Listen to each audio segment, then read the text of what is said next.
Hey, Keith McCrone from ADAS Made Simple, and thank you very much for joining me on this video series, which I'm calling Calibration for Profits. Now, as you can see, I'm sitting here in front of a lot of computers and a lot of tablets, and you're probably wondering, what are these for? Well, we have all the manufacturer's repair information. Doesn't matter if it's a Japanese vehicle, a domestic vehicle, or we handle everything from BMW. We also take care of Audi and Genesis. So we have all the factory repair information, the same thing that you're going to find at a dealership. Now, why do we have this?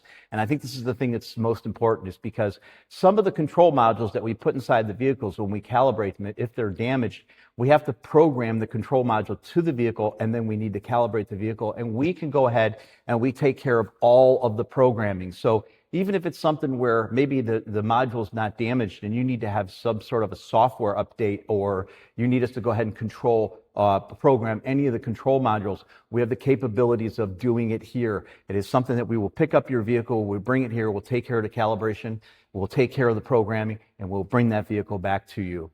Again, as always, if there's anything you need, give us a call at 440-525-2327, and we appreciate your business.